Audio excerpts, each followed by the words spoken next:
May isang bagay na bihirang sabihin ng direkta, ngunit palaging nararamdaman sa bawat lugar kung saan may kompetisyon, inggit o tensyon. Hindi lahat ng ngiti ay totoo.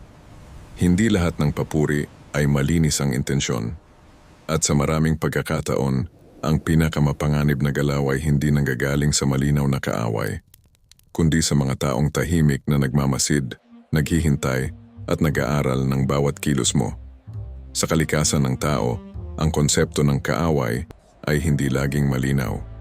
Minsan, ito ay isang taong lantaran ng pagtutol. Ngunit sa mas maraming pagkakataon ito ay isang taong hindi nagsasalita, ngunit may intensyon. Isang taong hindi direktang lumalaban, ngunit patuloy na nakikialam sa direksyon ng iyong galaw. At dito nagsisimula ang unang hakbang sa tunay na kapangyarihan. Hindi sa pag-atake, hindi sa reaksyon, kundi sa pag-unawa. Sa sikolohiya ng kapangyarihan, ang taong hindi marunong umunawa sa galaw ng kanyang kaaway ay laging nahuhuli. Dahil ang laban ay hindi nagsisimula sa action. Ito ay nagsisimula sa perception.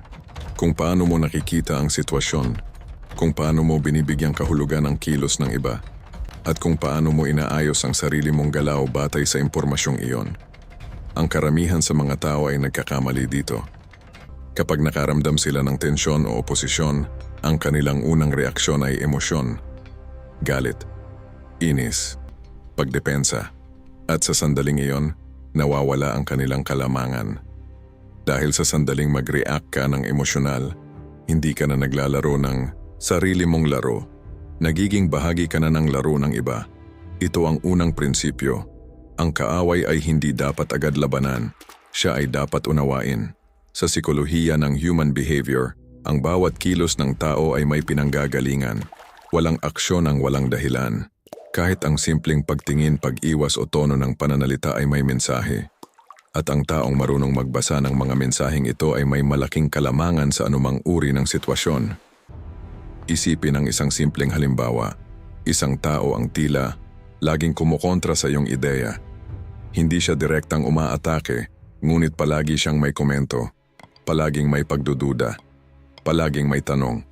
Kung ang reaksyon mo ay depensahan ang sarili mo, ikaw ay nasa kanyang frame. Ngunit kung titigil ka at pagmamasdan ang pattern ng kanyang kilos, makikita mo ang mas malalim na larawan. Ano ang gusto niyang makuha? Ano ang kinatatakutan niya? Ano ang pinoprotektahan niya? Sa ganitong paraan, ang kaaway ay nagiging source ng impormasyon at ang impormasyon ang tunay na kapangyarihan. Sa Karta 8 Batas ng Kapangyarihan, may isang prinsipyong paulit-ulit na lumilitaw. Huwag mong labanan ang iyong kalaban sa paraang gusto niya. Ilipat mo ang laro sa lugar kung saan ikaw ang may kontrol. Ngunit para magawa iyon, kailangan mo munang maintindihan kung anong laro ang nilalaro niya. At dito pumapasok ang tahimik na obserbasyon. Ang pinakadakilang strategist ay hindi agad kumikilos. Siya ay nanonood, nakikinig, nag-iipon ng detalye.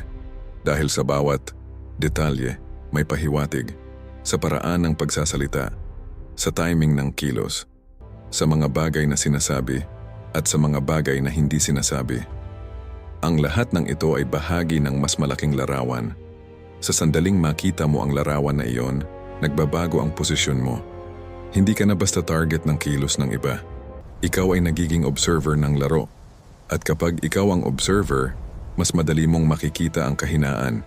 Hindi sa lakas ng kaaway, kundi sa kanyang pattern. Dahil ang bawat tao, gaano man siya kaingat, ay may pattern at ang pattern ay pwedeng basahin. Kapag ang isang tao ay laging umaatake sa parehong paraan, siya ay nagiging predictable. Kapag siya ay predictable, siya ay nawawala ng kalamangan. At sa sandaling iyon, ikaw ang nagkakaroon ng kontrol. Ito ang unang hakbang sa paghawak ng sitwasyon. Hindi sa pamamagitan ng puwersa, kundi sa pamamagitan ng pag-unawa. Sa susunod na bahagi, mas lalalim pa ang estratehiya dahil kapag naunawaan mo na ang iyong kaaway, ang susunod na hakbang ay hindi pa rin pag-atake. Ito ay mas mapanganib, ang pagpigil sa sariling emosyon. Dahil sa larong ito, ang unang nawawala sa emosyon, siya ang unang natatalo. Matapos mong maunawaan na ang tunay na laban ay nagsisimula sa pag-obserba at hindi sa pag-atake, Ang susunod na hakbang ay mas mahirap kaysa sa pag-intindi sa kalaban. Ito ay ang pagkontrol sa sarili. Dahil sa maraming sitwasyon, hindi ang kaaway ang unang nagdudulot ng pagkatalo. Ito ay ang sariling emosyon. Sa kalikasan ng tao, ang emosyon ay mabilis. Kapag may tensyon, ang unang reaksyon ay depensa. Kapag may pag-atake, ang unang galaw ay sagot. At sa sandaling iyon, ang isip ay tumitigil sa pag-aanalisa at nagsisimula sa pagre-react. Ito ang pinakakaraniwang bitag. Dahil sa sandaling mag-react ka, nawawala ang iyong kontrol sa direksyon ng sitwasyon. Sa sikolohiya ng kapangyarihan, ang taong may kontrol sa emosyon ay may kontrol sa galaw. At ang taong may kontrol sa galaw, siya ang may kontrol sa laro. Isipin ang isang sitwasyon kung saan may taong sinusubukan kang i-provoke. Hindi siya direktang umaatake. Ngunit ang kanyang tono, ang kanyang mga salita, ang kanyang paraan ng pagsasalita, lahat ay may layunin. Gusto niyang mag-react ka. Bakit? Dahil sa sandaling mag-react ka ng emosyonal, nawawala ang iyong diskarte. Nagiging predictable ka. At kapag predictable ka, madali kang kontrolin.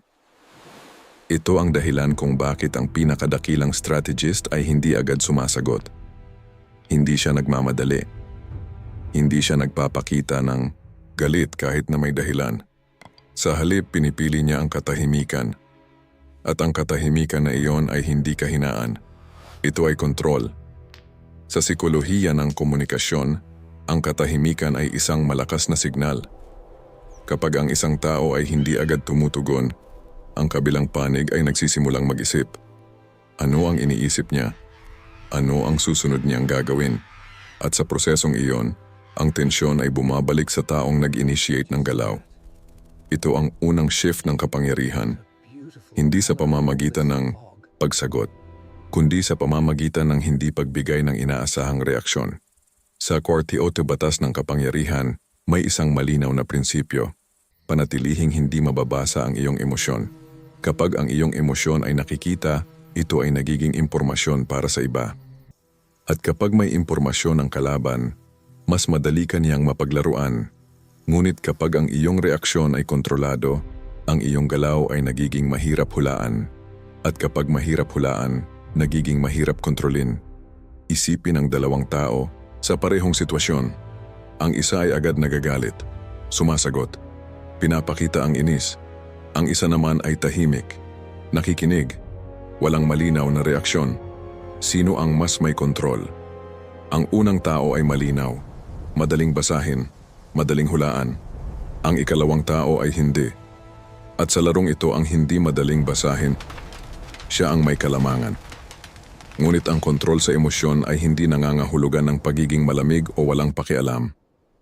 Ito ay nangangahulugan ng pagiging disiplinado sa loob. Ang kakayahang maramdaman ang emosyon, ngunit hindi agad kumilos batay dito. Sa sikolohiya ng emotional regulation, ang pagitan ng stimulus at reaksyon ang tunay na espasyo ng kapangyarihan. Sa espasyong iyon, ikaw ang pumipili kung paano ka kikilos.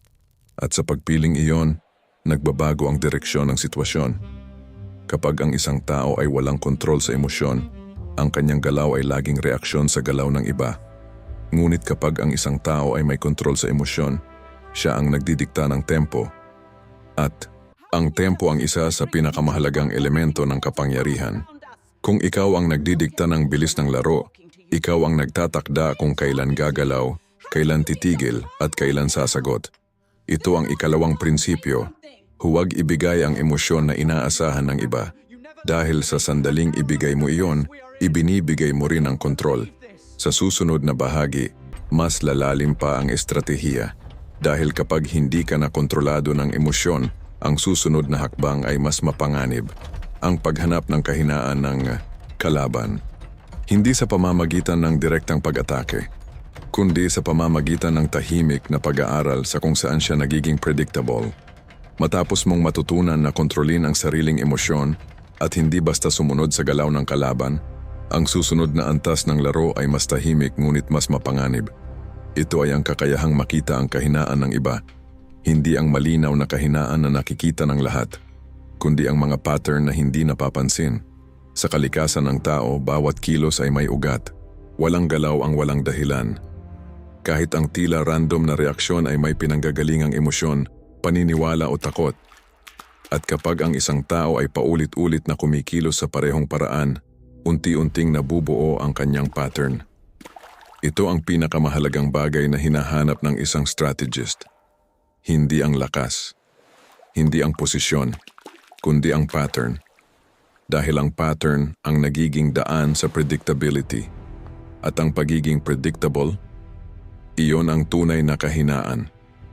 Sa psikolohiya ng behavior, ang utak ng tao ay natural na bumubuo ng mga shortcut upang mapadali ang pagdedesisyon. Kapag ang isang reaksyon ay nagtrabaho sa nakaraan, inuulit ito ng isip. At sa pag-uulit na yon, nagiging habit. At sa habit na yon, nabubuo ang pattern.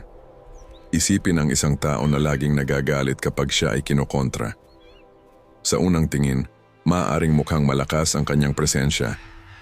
Ngunit sa mas malalim na pagtingin, malinaw ang kanyang pattern. Kapag kinontra, nagagalit. Kapag nagagalit, nagiging emosyonal. Kapag emosyonal, nawawala ang kontrol. At sa sandaling mawala ang kontrol, dun siya nagiging mahina. Ito ang punto kung saan ang isang strategist ay hindi agad aatake. Hindi siya magpapakita ng intensyon. Sa halip, hahayaan niyang lumabas ang pattern. Sa bawat interaksyon, pinapansin niya ang detalye. Ano ang nagtitrigger sa reaksyon? Ano ang paulit-ulit na galaw? Ano ang hindi kayang pigilan ng kausap niya? Sa ganitong paraan, ang kalaban ay unti-unting nagiging predictable. At kapag ang isang tao ay predictable, ang kanyang galaw ay pwedeng unahan. Hindi sa pamamagitan ng bilis, kundi sa pamamagitan ng anticipation. Sa Kwarte H Batas ng Kapangyarihan, may isang prinsipyo na malinaw. Alamin kung saan nakasentro ang emosyon ng tao. Doon umiikot ang kanyang kahinaan. Ang ilang tao ay madaling maapektuhan ng ego. Ang ilan naman ay sensitibo sa pagtingin ng iba. Ang iba ay may takot sa pagkawala ng kontrol. At ang iba ay hindi kayang tanggapin ang paghamon. Ang bawat isa sa mga ito ay pwedeng maging punto ng pag-intindi sa kanilang galaw. Ngunit mahalagang tandaan, ang layunin ay hindi agad gamitin ang kahinaan. Ang layunin ay maintindihan ito. Dahil sa sandaling maintindihan mo ang pinanggagalingan ng galaw ng isang tao, nagbabago ang paraan ng pagtingin mo sa kanya. Hindi mo na siya nakikita bilang hadlang. Nakikita mo siya bilang sistema. Isang sistema na may input, proseso at output. At kapag nakita mo ang sistema, mas madali mong mahuhulaan ang output. Isipin ang isang sitwasyon kung saan ang isang tao ay laging naghahanap ng validation. Kapag siya ay pinupuri, siya ay lumalapit. Kapag siya ay hindi pinapansin, siya ay nagiging restless. Sa ganitong pattern, malinaw kung paano siya gagalaw. Hindi dahil siya ay mahina, kundi dahil ang kanyang emosyon ay may direksyon. At ang direksyon na iyon ang nagiging daan sa predictability. Ito ang ikatlong prinsipyo. Huwag mong tingnan ang tao bilang random. Tingnan mo siya bilang pattern. Sa sandaling makita mo ang pattern, nagbabago ang posisyon mo sa laro. Hindi ka na basta nagre-react. Ikaw ay nag-a-anticipate. At kapag ikaw ay nag-a-anticipate, ikaw ang nauuna. Ngunit may isang mahalagang babala sa antas na ito. Ang sobrang kumpiyansa sa pag-intindi sa pattern ay maaaring magdulot ng pagkakamali. Dahil ang tao ay hindi robot, may mga sandali na nagbabago ang galaw. May mga pagkakataon na ang pattern ay nababasag. Kaya ang tunay na strategist ay hindi umaasa sa iisang obserbasyon lamang. Patuloy siyang nag-a-adjust. Patuloy siyang nagmamasid. At patuloy niyang sinusuri kung ang pattern ay nananatili. Sa ganitong paraan, ang kanyang pag-unawa ay hindi static. Ito ay buhay. Ito ay gumagalaw kasama ng sitwasyon. Sa susunod na bahagi, mas lalalim pa ang estratehiya. Dahil kapag nakita mo na ang pattern at kahinaan ng kalaban, ang susunod na hakbang ay hindi pa rin direktang pag-atake. Ito ay mas tahimik, mas kontrolado, at mas epektibo. Ang kakayahang kontrolin ang reaksyon ng iba nang hindi nila napapansin kung paano ito nangyayari. Matapos mong makita ang pattern ng isang tao at maintindihan kung saan siya nagiging predictable, ang susunod na antas ay mas pino, mas tahimik at mas mahirap mapansin. Ito ay hindi na tungkol sa pagbabasa ng galaw, kundi sa paghubog ng direksyon ng reaksyon ng iba. Hindi sa pamamagitan ng direktang utos, kundi sa pamamagitan ng kontrol sa sitwasyon kung saan sila kikilos. Sa kalikasan ng tao, karamihan sa mga desisyon ay hindi ganap na malaya. Ito ay produkto ng konteksto, emosyon at mga pahiwatig na madalas hindi namamalayan. Kapag ang isang tao ay nasa isang partikular na estado ng emosyon, ang kanyang mga pagpili ay nagiging mas predictable. Ito ang susunod na prinsipyo. Huwag mong subukang kontrolin ang tao. Kontrolin mo ang kapaligiran kung saan siya magdedesisyon. Sa psikolohiya, ito ay kilala bilang framing. Ang paraan kung paano ipinapakita ang isang sitwasyon ay direktang nakakaapekto sa magiging reaksyon ng isang tao. Ang parehong impormasyon, kapag ipinakita sa magkaibang paraan, ay maaaring magdulot ng magkaibang desisyon. Isipin ang isang simpleng halimbawa. Kapag ang isang ideya ay ipinakita bilang panganib, ang reaksyon ng tao ay pag-iwas. Ngunit kapag ang parehong ideya ay ipinakita bilang oportunidad, ang reaksyon ay paglapit. Ang impormasyon ay pareho, ngunit ang frame ang nagbago. At sa pagbabago ng frame, nagbago ang reaksyon. Ito ang tahimik na paraan ng impluwensya. Ang pinakadakilang strategist ay hindi nagsasabi sa iba kung ano ang dapat gawin. Sa halip, inaayos niya ang sitwasyon sa paraang ang desisyon na nais niya. Iyon ang nagiging natural na pagpili ng iba. Hindi ito pilit, hindi ito halata, ngunit ito ay epektibo. Sa 48 na batas ng kapangyarihan, may isang malinaw na ideya. Ipakita ang daan at hayaang ang iba ang maglakad dito ng kusa. Upang magawa ito, kailangan mong maintindihan ang emotional triggers ng tao. Ano ang gusto niyang maramdaman? Ano ang iniiwasan niya? Ano ang nagbibigay sa kanya ng sense of control? Kapag alam mo ang mga bagay na ito, mas madali mong maayos ang sitwasyon kung saan siya kikilos. Halimbawa, kung ang isang tao ay may malakas na pangangailangan na maramdaman na siya ay tama, hindi mo siya direktang kokontrahin. Sa halip, ilalatag mo ang sitwasyon kung saan siya mismo ang makakakita ng bagong direksyon nang hindi niya nararamdaman na siya ay tinama. Sa ganitong paraan, ang kanyang desisyon ay nagmumukhang sariling kanya. At dahil doon, mas madali niya itong tatanggapin. Ito ang ika-4 na prinsipyo. Ang tunay na impluwensya ay hindi nakikita bilang impluwensya. Ito ay nararamdaman bilang sariling desisyon. Ngunit upang magawa ito, kailangan ng matinding kontrol sa sariling galaw. Hindi ka dapat magmukhang may intensyon. Hindi ka dapat magmukhang nagdidikta.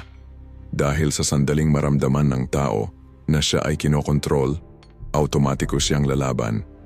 Ito ang natural na reaksyon ng isip, ang pagprotekta sa sariling autonomy. Kaya ang tunay na strategist ay hindi lumalaban sa autonomy ng iba. Ginagamit niya ito. Pinapayagan niyang maramdaman ng tao na siya ang may kontrol. Habang sa likod ng sitwasyon, ang direksyon ay unti-unting naaayon sa nais niyang mangyari. Ito ang dahilan kung bakit ang mga pinaka-epektibong galaw ay bihirang makita. Hindi ito maingay, hindi ito agresibo. Ito ay tahimik, maingat at eksaktong nakaposisyon. Ngunit may isang mahalagang bagay na dapat tandaan. Ang teknik na ito ay hindi dapat gamitin ng walang pag-iingat. Dahil ang sobrang kontrol sa sitwasyon ay maaaring magdulot ng kabaligtaran. Kapag ang isang tao ay nagsimulang makaramdam ng inconsistency o kakaibang pattern, nagsisimula siyang magduda. At sa sandaling pumasok ang duda, ang impluwensya ay humihina. Kaya ang susi sa antas na ito ay subtlety. Ang kakayahang gumalaw ng hindi napapansin, ang kakayahang maglatag ng direksyon ng hindi halata, at ang kakayahang umatras kapag kinakailangan. Sa ganitong paraan, ang iyong galaw ay nananatiling malinis. At ang iyong impluwensya ay nananatiling matatag. Sa susunod na bahagi, mas lalalim pa ang laro. Dahil kapag kaya mo nang impluwensyahan ang direksyon ng reaksyon ng iba, ang susunod na hakbang ay mas mataas.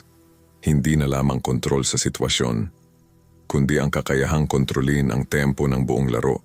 Kung kailan ito bibilis, kung kailan ito babagal, at kung kailan ito titigil. Matapos mong matutunan kung paano basahin ang pattern ng tao at hubugin ang direksyon ng kanyang reaksyon sa pamamagitan ng sitwasyon, ang susunod na antas ay hindi na lamang tungkol sa impluensya. Ito ay tungkol sa kontrol ng tempo. Dahil sa bawat interaksyon, may isang elemento na madalas hindi napapansin, ngunit may pinakamalaking epekto sa resulta. Ang bilis ng laro. Sa kalikasan ng tao, ang isip ay sensitibo sa ritmo. Kapag ang mga pangyayari ay mabilis, ang tao ay napipilitang magdesisyon nang hindi lubos na iniisip ang bawat detalye. Kapag naman mabagal ang daloy, ang isip ay nagkakaroon ng oras para magduda, mag-analyze at magbago ng direksyon. Ito ang dahilan kung bakit ang tempo ay isang tahimik ngunit makapangyarihang sandata. Ang taong may kontrol sa bilis ng sitwasyon ay may kontrol sa kalidad ng desisyon ng iba. Ito ang ikalimang prinsipyo. Kontrolin ang tempo at makokontrol mo ang galaw ng laro. Sa sikolohiya ng decision making, ang mga desisyon na ginawa sa ilalim ng pressure ay kadalasang nakabase sa emosyon, instinct, at simpleng pattern recognition.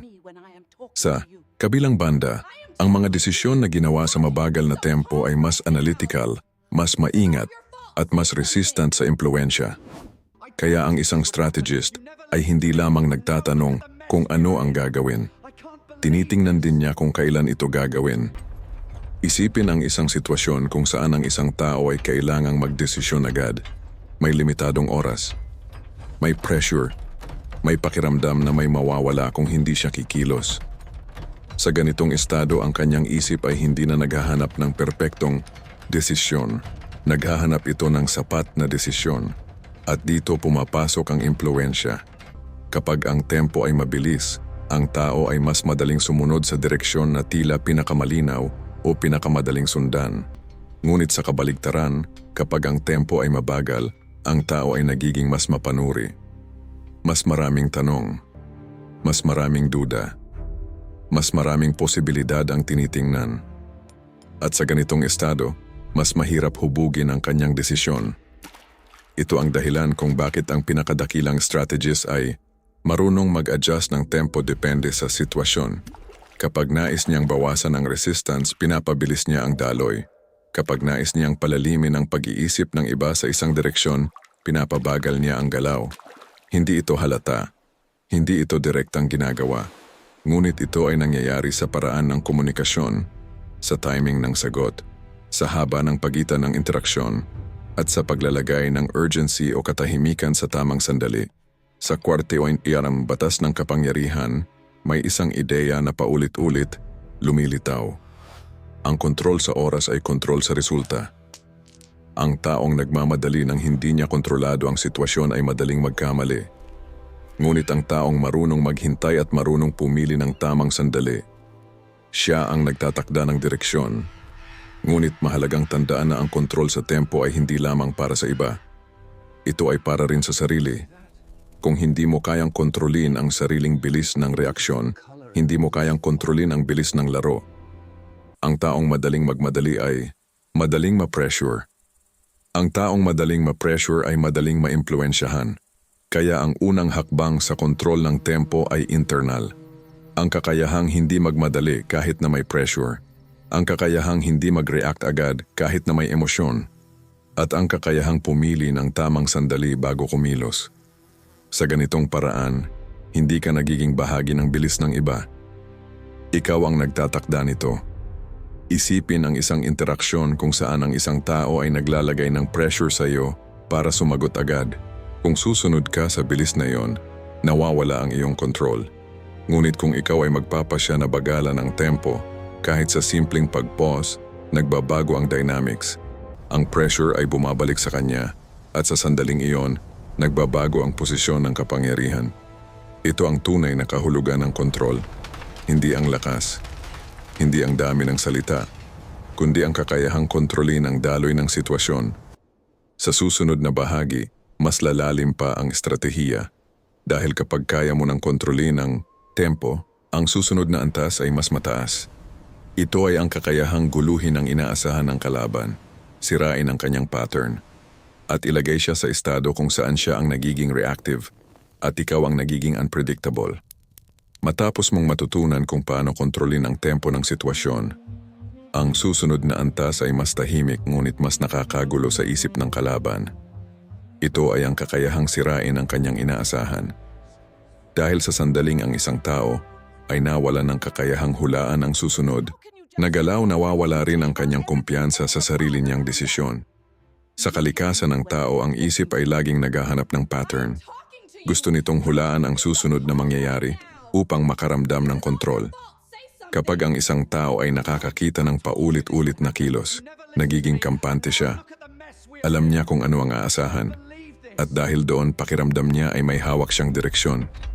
Ngunit sa sandaling mabasag ang pattern na iyon, nagbabago ang lahat. Ito ang ika-6 na prinsipyo.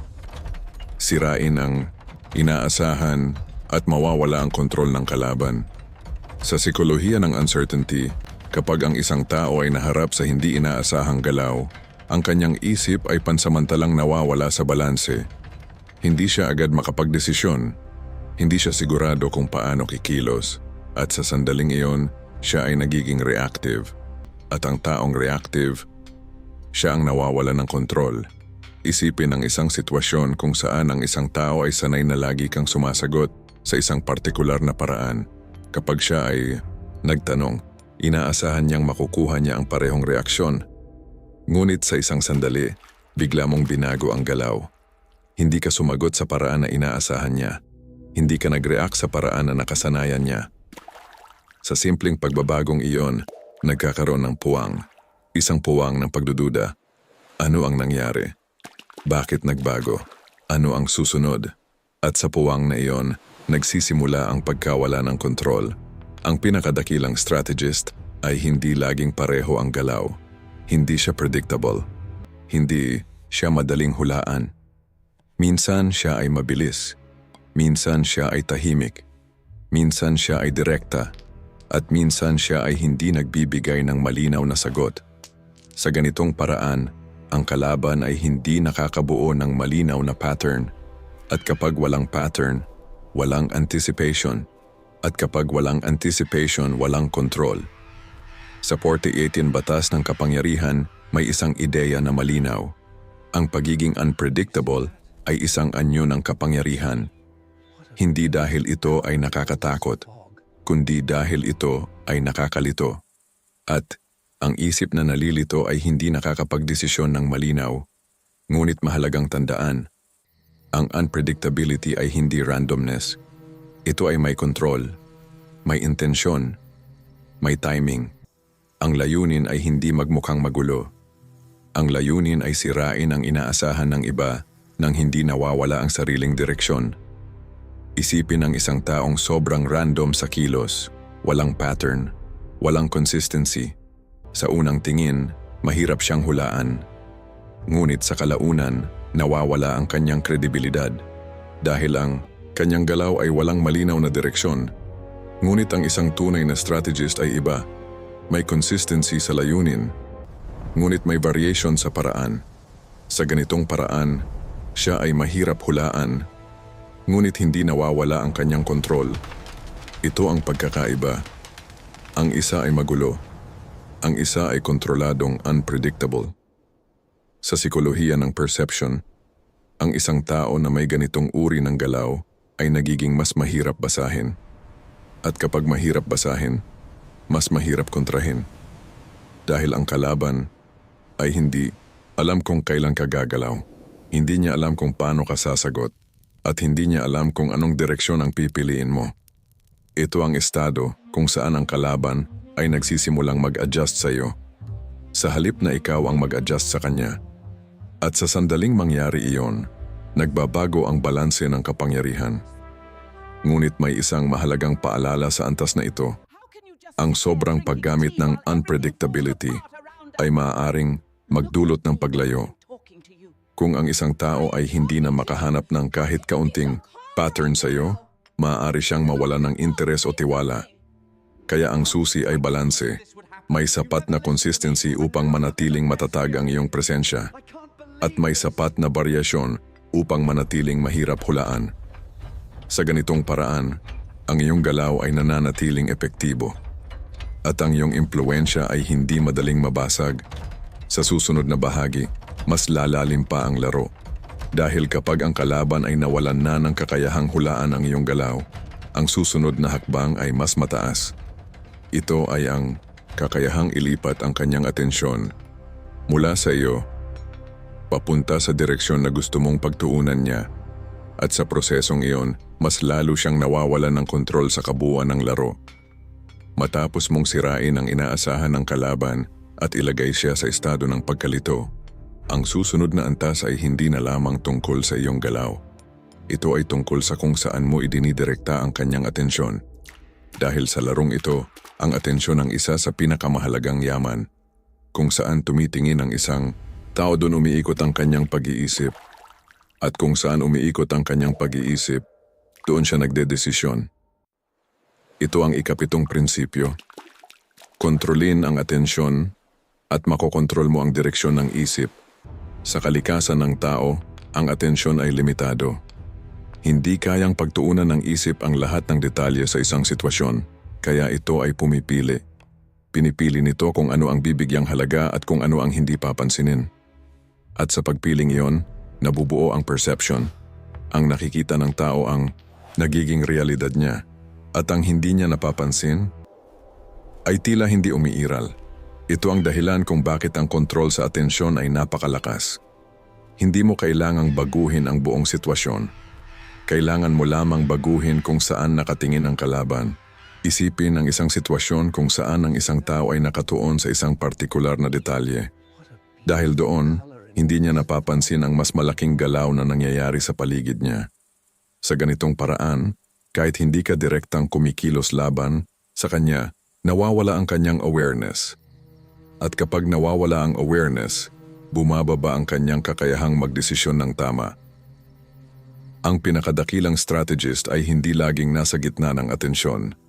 Minsan, pinapayagan niyang ang ibang bagay ang maging sentro.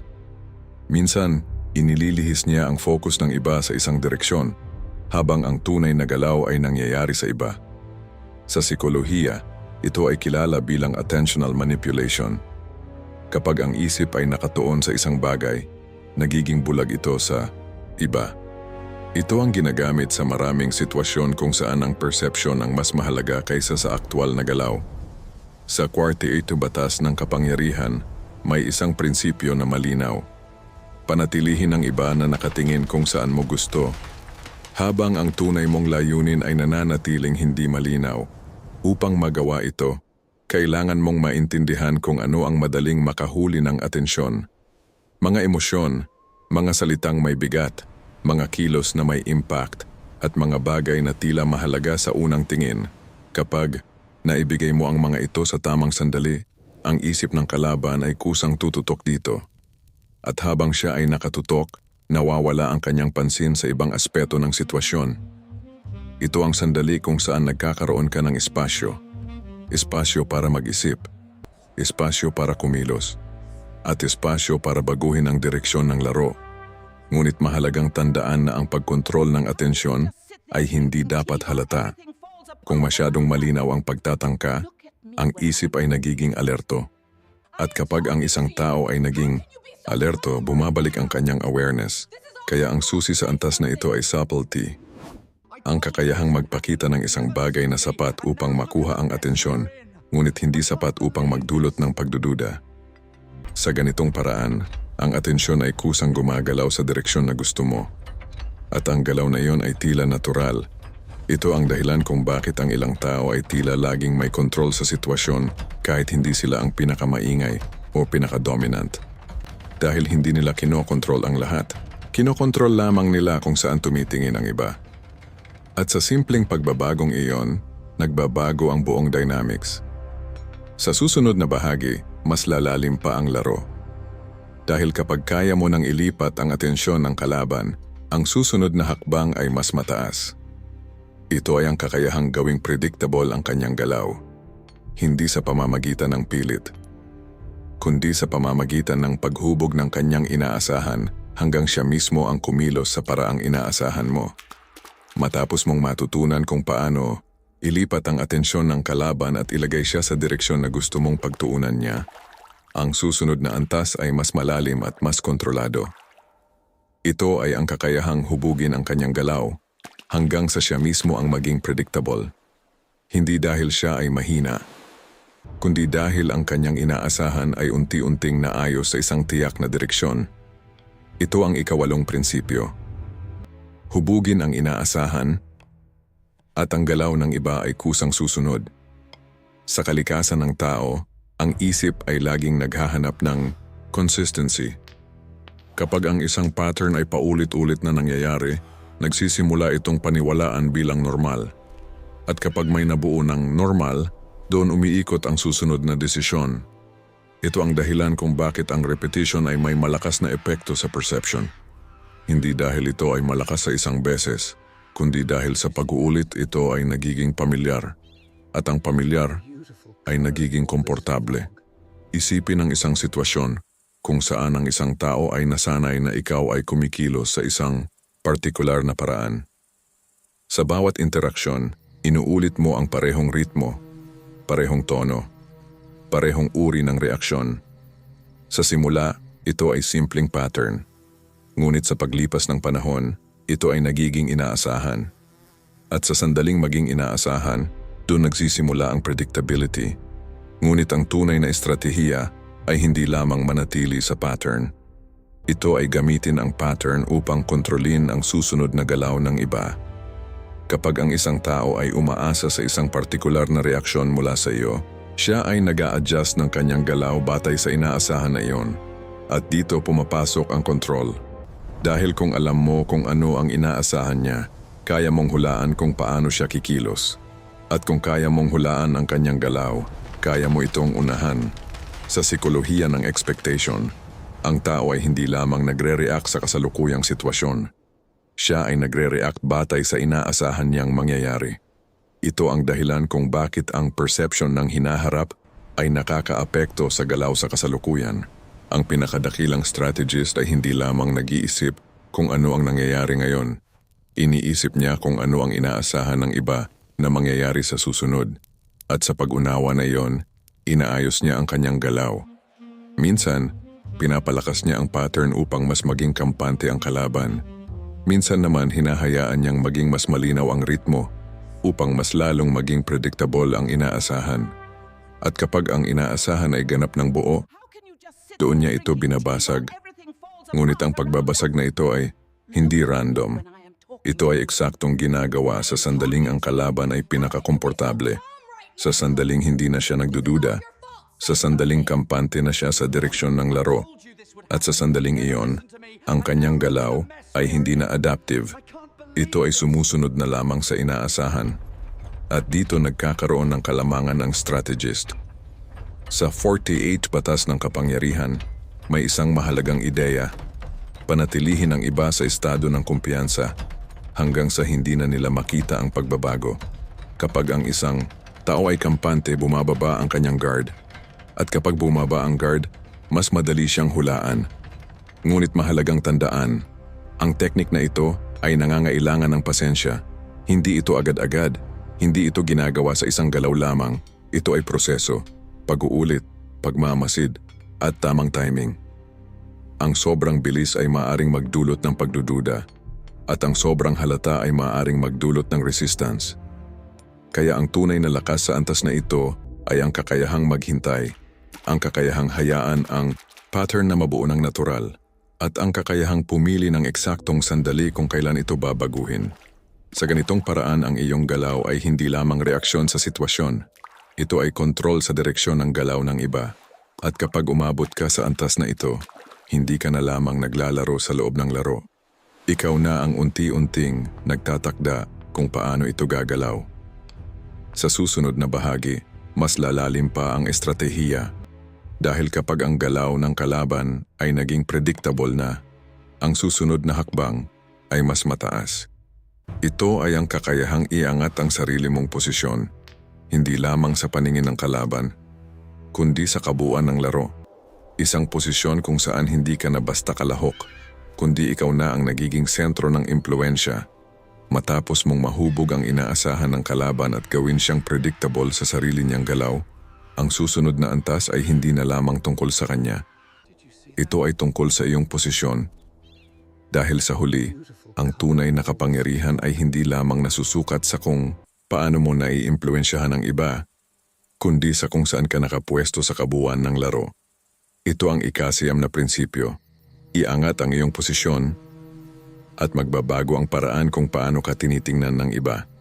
Sa kalikasan ng tao, ang perception ay may malaking papel sa interaksyon. Ang parehong salita, kapag nanggaling sa magkaibang posisyon, ay may magkaibang epekto. Ang parehong galaw, kapag ginawa ng dalawang tao na may magkaibang antas ng presensya, ay hindi pareho ang magiging resulta. Ito ang dahilan kung bakit ang posisyon ay hindi lamang pisikal. Ito ay psychological. Kung paano ka nakikita ng iba, kung paano ka binibigyang halaga, at kung paano nila ina-adjust ang kanilang galaw batay sa presensya mo. Isipin ang isang sitwasyon kung saan ang isang tao ay tinitingnan bilang mahalaga sa isang grupo. Kahit hindi siya nagsasalita, ang kanyang presensya ay may bigat. Ang kanyang katahimikan ay may kahulugan. At ang kanyang simpleng reaksyon ay may epekto. Sa kabilang banda, may mga taong kahit gaano kadami ang sabihin, hindi pinapansin. Hindi dahil sa kakulangan sa salita, kundi dahil sa kakulangan sa posisyon. Ito ang pagkakaiba, at ito ang dahilan kung bakit ang isang strategist ay hindi lamang nakatuon sa galaw. Nakatuon din siya sa kung paano siya nakikita. Sa Kwarte 8 Batas ng Kapangyarihan, may isang ideya na malinaw. Lumikha ng presensya na hindi madaling balewalain. Ngunit paano ito ginagawa? Hindi sa pamamagitan ng pilit na pagpapakita, hindi sa pamamagitan ng pagiging maingay, kundi sa pamamagitan ng kontrol sa sarili. Sa sikolohiya ng status perception, ang isang tao na hindi madaling maapektuhan ng emosyon, hindi nagmamadali at hindi nangangailangan ng validation ay automatikong nakikita bilang mas mataas ang posisyon. Hindi dahil sinabi niya ito, kundi dahil nararamdaman ito ng iba. Ang kanyang galaw ay hindi reactive. Ang kanyang presensya ay hindi naghahanap ng atensyon. At ang kanyang mga salita ay hindi sobra. Sa ganitong paraan, ang kanyang imahe ay nagiging matatag. At kapag ang imahe ay matatag, ang reaksyon ng iba ay nagbabago. Mas nag-iingat sila, mas nag-o-observe sila, at mas iniisip nila ang kanilang galaw. Ito ang punto kung saan ang laro ay nagbabago. Hindi ka na lamang nag-a-adjust sa galaw ng iba. Ang iba na ang nag-a-adjust sa iyo. Ngunit may isang mahalagang bagay na dapat tandaan. Ang posisyon ay hindi agad ibinibigay. Ito ay binubuo sa bawat interaksyon, sa bawat kontrol sa emosyon, sa bawat tamang timing, at sa bawat galaw na hindi reactive. Ang consistency ang nagtatayo ng perception, at ang perception ang nagtatayo ng posisyon. Isipin ang isang tao na sa bawat sitwasyon ay nananatiling kalmado. Hindi siya nagmamadali, hindi siya nagiging defensive, at hindi siya basta-basta nagpapakita ng emosyon. Sa paglipas ng panahon, ang ganitong uri ng presensya ay nagiging kakaiba. At ang kakaiba ay nagiging memorable. At ang memorable ay nagiging influential. Ito ang dahilan kung bakit ang pinakadakilang strategist ay hindi naghahabol ng respeto. Binubuo niya ito. Tahimik, dahan-dahan, at may kontrol. Sa ganitong paraan, ang kanyang posisyon ay hindi nakabase sa salita. Ito ay nakabase sa perception ng iba. At kapag ang perception ay nasa kanyang panig, ang kanyang galaw ay nagiging mas malakas, mas epektibo, at mas mahirap kontrahin. Sa susunod at huling bahagi, makikita ang pinakamahalagang prinsipyo sa lahat. Dahil kahit gaano kalakas ang iyong posisyon, kahit gaano ka-strategic at kahit gaano kalalim ang iyong pag-unawa sa laro. Kung wala kang kontrol sa sarili, mawawala ang lahat. At dito nagtatapos ang tunay na kapangyarihan. Hindi sa iba, kundi sa sarili. Matapos mong maunawaan ang galaw ng iba, Makontrol ang iyong emosyon, makita ang kanilang pattern, hubugin ang kanilang reaksyon, kontrolin ang tempo, sirain ang kanilang inaasahan, ilipat ang kanilang atensyon, gawing predictable ang kanilang galaw at iangat ang iyong posisyon. Darating ka sa huling antas. Ang antas na hindi na nakatuon sa iba, kundi sa sarili. Ito ang ika-10 prinsipyo. Ang tunay na kapangyarihan ay kontrol sa sarili. Sa kalikasan ng tao, madaling isipin na ang kapangyarihan ay ang kakayahang impluwensyahan ng iba. Ngunit sa mas malalim na pagtingin, ang pinakamahirap kontrolin ay hindi ang ibang tao, kundi ang sariling isip. Dahil kahit gaano ka kahusay sa pag-intindi sa galaw ng iba, kung ang iyong emosyon ay madaling maapektuhan, ang iyong diskarte ay madaling masira. Kahit gaano ka kagaling magbasa ng sitwasyon, kung ikaw ay madaling madala ng pressure, ang iyong timing ay mawawala. At kahit gaano kataas ang iyong posisyon, kung ikaw ay naghahanap pa rin ng validation, ang iyong presensya ay magiging marupok. Ito ang dahilan kung bakit ang huling antas ay hindi teknik. Ito ay disiplina. Sa sikolohiya ng self-mastery, ang isang tao na may kontrol sa sarili ay hindi basta-basta naaapektuhan ng external na galaw. Hindi siya agad natitinag ng opinyon ng iba. Hindi siya nagmamadali dahil lamang sa pressure. At hindi siya nawawala sa direksyon dahil sa emosyon. Sa halip, siya ay may malinaw na sentro, isang panloob na estado na hindi madaling baguhin ng sitwasyon. Ito ang pundasyon ng lahat. Isipin ng isang strategist na kayang gawin ang lahat ng teknik, ngunit kapag siya ay na-provoke, agad siyang nagagalit. Kapag siya ay kinontra, agad siyang nagiging defensive. At kapag siya ay na-pressure, nawawala ang kanyang clarity. Sa ganitong kalagayan, ang kanyang lakas ay nagiging kahinaan. Dahil ang kanyang galaw ay hindi na kontrolado. Ito ay reaksyon. At ang reaksyon ay laging nasa kamay ng iba. Sa kabilang banda, isipin ang isang tao na kahit sa gitna ng tensyon ay nananatiling kalmado. Hindi siya agad kumikilos. Hindi siya agad sumasagot. At hindi siya agad nagpapakita ng emosyon. Sa ganitong estado, ang kanyang presensya ay nagiging matatag. At ang kanyang galaw ay nagiging eksakto. Ito ang pagkakaiba.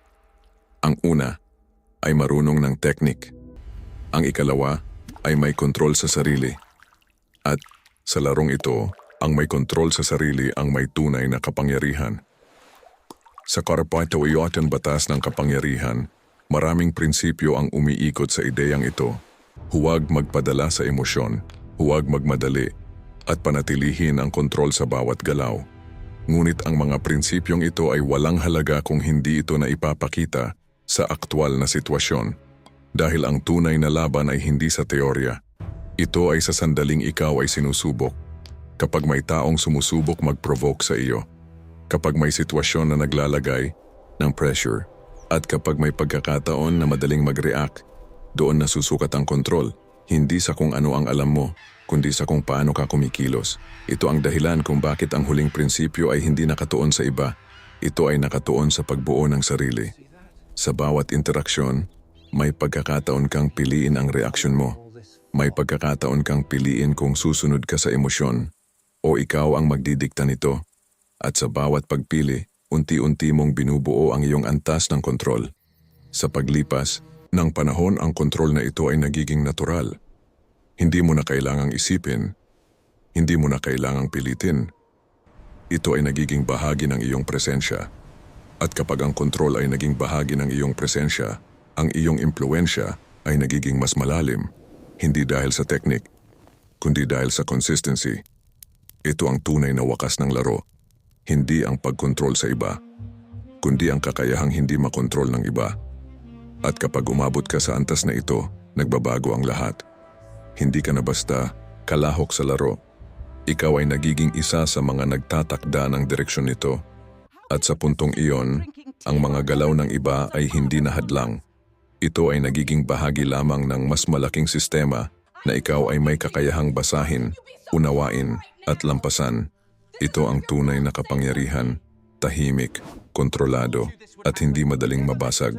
At ang mga taong umabot sa antas na ito, hindi nila kailangang ipakita ang kanilang lakas. dahil ang kanilang presensya pa lamang sapat na upang baguhin ang galaw ng iba.